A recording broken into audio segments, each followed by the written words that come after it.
Hi there, I'm Adrienne Everhart and I'm a feminine energy dating and relationship coach. And in this video, I'm going to talk about red flags in your relationship or dating relationship with a man. Now, these red flags, you might think of them as deal breakers, but they're really things that I want you to be aware of in the relationship that you're either in currently, or if you are dating a man who has these red flags. Remember, a lot of men misbehave in a relationship at some point, but usually within the first 3 months, they are behaving. So if a man shows you some of these behaviors in the first few months of dating, I want you to especially pay attention to what they are, because they are going to be long-term trouble for you. Now, I have a lot of clients who are married to men who have some of these characteristics I'm going to share with you. In fact, my husband has one of them, and I'm going to talk about in this video. I totally consider it a red flag, but it's a red flag that you have to decide if you can live with or not, or potentially work on either in couples counseling or individual therapies. Over on my website, everhartcoaching.com, I have my ebook, 500 Ways to Talk to a Man. Now, in this ebook, I give you lots of valuable phrases and techniques about speaking from your heart so that a man truly hears you. Now, this isn't a way to somehow hop over any sort of abuse or anything like this, but it is a way to try something new. I always talk about there are 3 ways to handle something. You can walk out the door at any time you're ready if anyone is emotionally abusing you or mistreating you in any way that you don't want to deal with anymore. You can leave. In fact, I encourage you to do that if you feel like that is really, truly your best option and the right thing for you to do. And of course, if there's any sort of physical violence going on, get out the door immediately. The next thing you can do is you can actually keep doing what you've been doing and see if maybe eventually it will work. Now, I don't really think that it's probably going to end up working as long as we keep repeating what we've been doing. You might see a little progress, but it'll be like 2 steps forward and 3 steps back. The third thing you can do is you can try something new. And this is what I teach you in my programs like 500 Ways to Talk to a Man ebook and the 2-day video class, or in the ABCs to Get Him Back, or FEM for Marriage and Relationships. I teach you new ways of speaking and being so the man hears you in a different way than what's currently been going on. Now, a lot of these red flags are going to be about boundaries. They're going to be about signals and signs that you need to step up and have your own boundary in this situation. And I'm going to talk a little bit about that as we go. I've got 10 red flags, 10 signs of emotional abuse. These could happen over text or in conversation or early in dating. I want you to be aware of what they are because a lot of them are really subtle. So let's get started. The first one is about lack of intimacy. Now, when this first happened to me with the man who was my first husband, I thought that maybe this was just how an adult relationship was. And early in the relationship, after one particular lovemaking session in the morning, he just sort of quickly got out of bed and got on the phone and started ironing his pants and getting ready for work. And I mean, come on, we could have had like a couple of minutes of cuddling or just being soft and sweet to each other. But I actually, really looking back, that was a super red flag because he was very avoidant about intimacy, and his need to make his company successful and his connection with his family came before intimacy. That happened before intimacy. So he had time to make love to me, but he didn't really have time to make that connection and intimacy happen. So I want you to be aware in your relationship, if that man is avoiding intimacy on some level, being vulnerable, opening up, sharing things about himself, just be aware of that. That lack of intimacy is usually a sign that that person has trouble connecting with you and connecting with your heart. And that is going to be trouble for you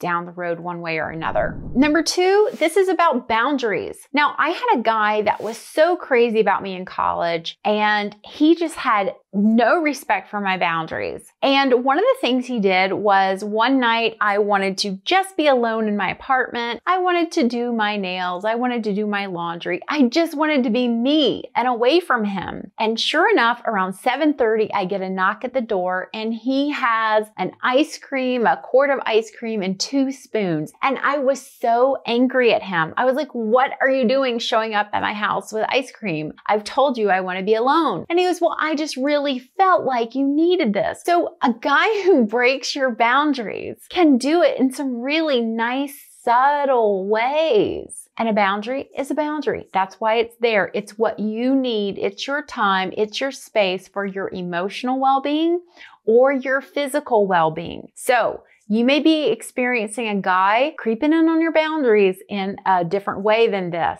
It might not be so nice or so subtle, but I want you to begin to pick up on where you feel like I don't have my space. I don't have what's really important for me emotionally or mentally. That's what a boundary is about. A boundary isn't a preference. I would have preferred him not come over. No, I said, don't come over. That was my boundary. I need to be alone tonight. I want to be alone tonight. You see the difference.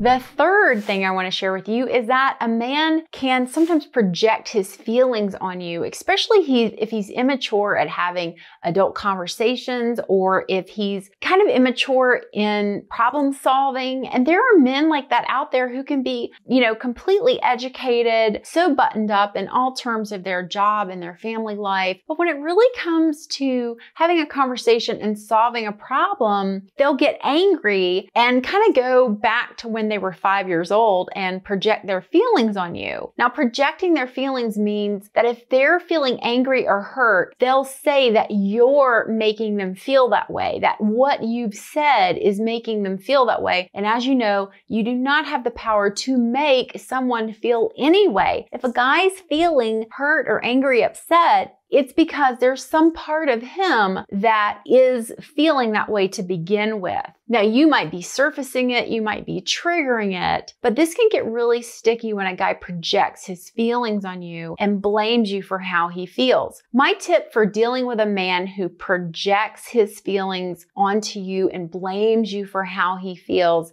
is that you don't want to give him attention over it. The more attention you give him, he's getting some sort of reward for behaving this way. And then if you really apologize about it and go into lengthy detail, you get way more off topic. Now we're just talking about what this guy's been feeling. So my go-to phrase for that is, I'm so sorry you're feeling this.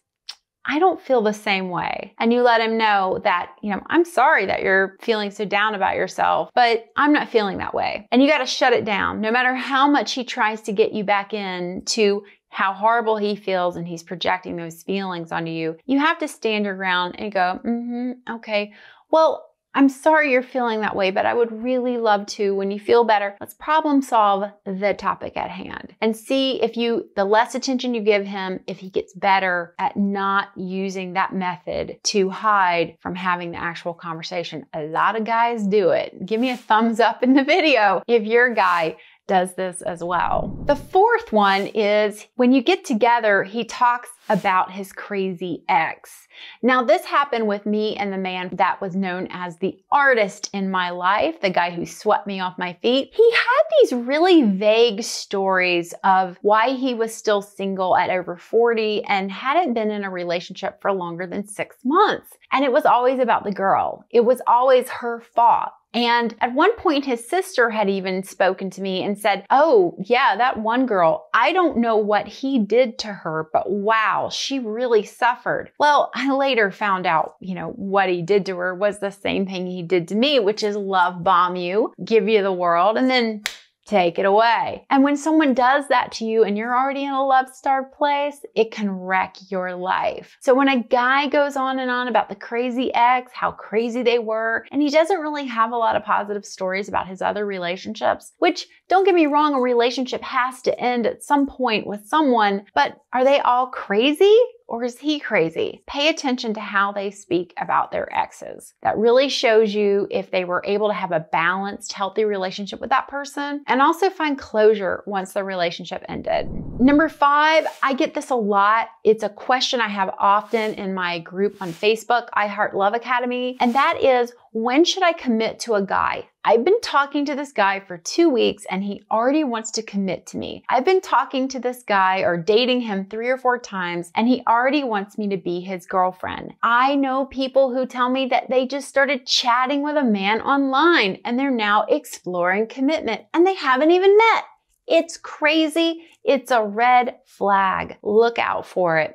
This sort of red flag where a guy's trying to commit really quickly. I mean, he may genuinely be feeling this way right now, but you have to do what I call the slow burn, which is I'm really going to take my time getting committed to you and getting to know you. This is how a person really falls in love with you too. It unfolds very slowly instead of just poof, up in flames and it's over within 3 months. You want to let it unfold slowly. Check into my program, Femme Tools for Dating, to learn more about the slow burn and how you can avoid these guys and what to say to them when they want to commit so quickly. I actually don't really want you to avoid them so much as I want you to be able to have the conversation with them that says, you know, it feels really good to date. It feels wonderful dating you. I'd like to wait a little while before we commit, or I'd like to get to know you better. It feels so good dating you and getting to know you.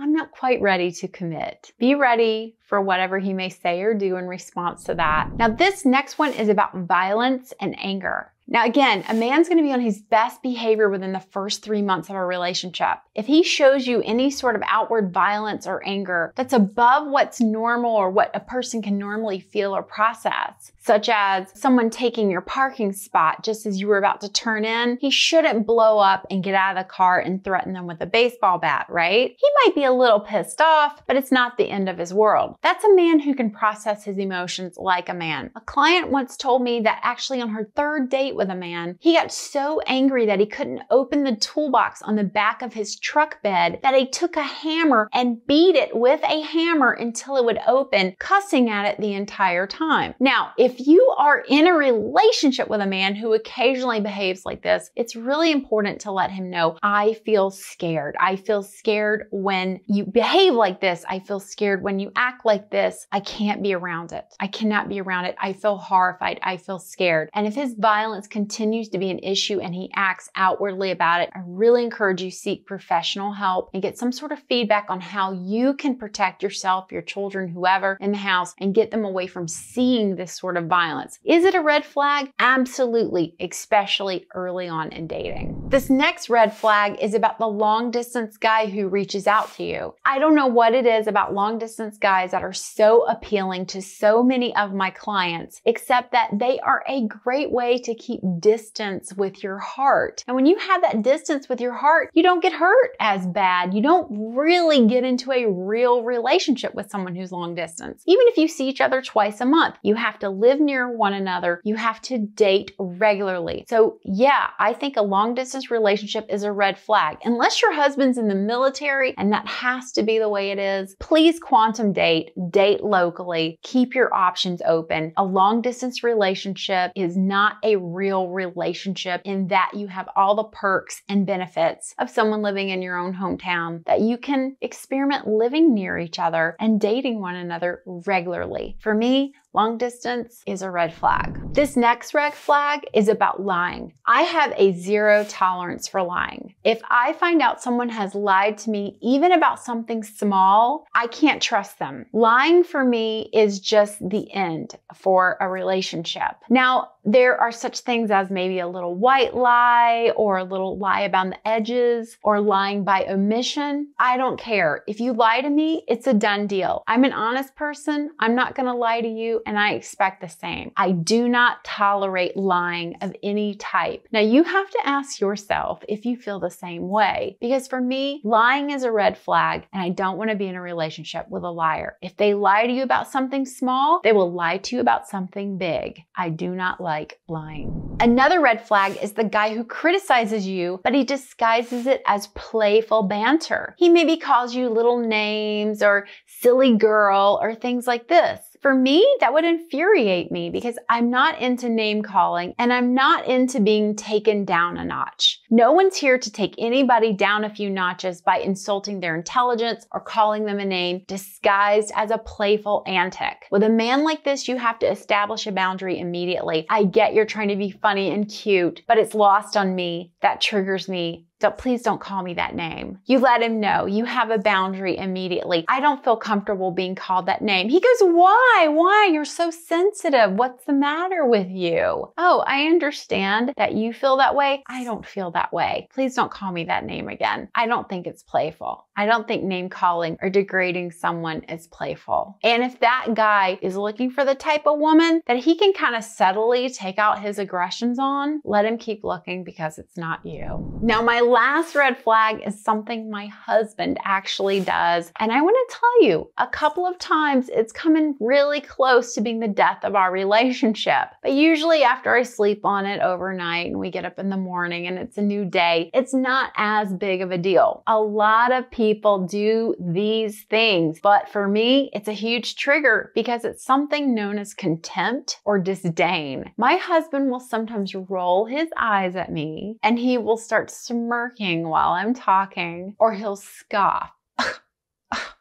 while I'm speaking, as if what I'm saying is so unimaginably untrue that he has to scoff at the ridiculousness or eye roll or smirk. Now, when I call him out on this, he always says, no, that's not what I'm thinking at all. I'm going to call BS on that. But look, whatever he's thinking, whenever a guy eye rolls, scoffs, or smirks at you, it doesn't work for me. For me, it's like a subtle nonverbal way to put me down. And I want a person who can be able to hold their own intellectually with me and be able to have a conversation. Now, here's the thing. Guys often can't keep up with arguments the way women can. Like women, we have a different style. Guys will maybe start to yell and get really loud because intellectually, just to put it very clearly, a man can't process vocabulary the way a woman can. He can't process words as quickly. So that's often why men start to yell or get loud or scoff or eye roll or whatever it may be. So my final tip for this one is I want you to really slow down how much you say. Instead of reading him out an entire, novella about what you're feeling, what you're going through, and what you guys need to do about it, or what he did wrong and how it needs to be better, whatever it may be, I want you to be able to slow it down into like 1 or 2 sentences. And yes, you can do that. You can really get succinct with your words. Now, in my ebook, 500 Ways to Talk to a Man, and the 2-day video class, I teach you how to do this better. One of the things that I've used with my husband is when I see eye rolling, I feel about this small, or I really want to be able to talk to you and I want to be able to figure this out and solve it. Having eyes rolled or scoffing doesn't help the situation. Is this really helping? Now, the person might say, you just want to control me. You want to control what I'm doing. If I'm eye rolling or if I'm scoffing, I can't express myself. You're just wanting to control me. And say, well, I don't want to control you, but I want to be respectful with you. And I want to feel respected. And I feel like if we're eye rolling and scoffing and, smirking at one another, I don't really feel respected, nor is it respectful. What do you think? And you can always leave it there just with what do you think? He doesn't have to give you an answer right then and there. You can have your conversation another time, but go ahead and close out that argument and move on to something else until the two of you can cool off and speak like adults. Now, I hope this video on red flags and emotional abuse have been helpful for you. These are some really subtle ways that red flags and abuse can creep into your relationship. Remember, your boundary is the most important and powerful thing that you have. And that is how much or to what extent will you put up with anything? Is there a hard line in the sand? Are you not going to allow that person to cross it? And if they do, how are you going to enforce that boundary? How are you going to stand up for yourself with that boundary? These are the things that you need to work out, and I prefer you work them out in advance, not in the heat of the moment, to let that man know, this is my boundary. A line has been crossed. It feels uncomfortable to me. I can't do this for whatever reason. It's your boundary. And if you have a man who wants to really fight you on your boundaries, I also want to say that's a little normal. People don't like boundaries in general. Animals don't like boundaries, children don't like boundaries, and adults don't like boundaries because they want to get it their way. The takeaway here is I'm going to enforce my boundary and you're not going to budge me. This is my boundary. Now, at the same time, I want you to be reasonable. I want you to understand, am I just asking for a preference? Am I just trying to control this person? Or is this really about my emotional or physical well-being? Make sure you don't get those confused and secretly be trying to kind of control the situation, all right? Now, if you want to learn more, check out my website, everhartcoaching.com. I hope this video has been helpful for you. Give it a thumbs up if you have liked it, and be sure to smash that subscribe button and subscribe to me. I love to hear from you in the comments. Talk to you soon. Mwah.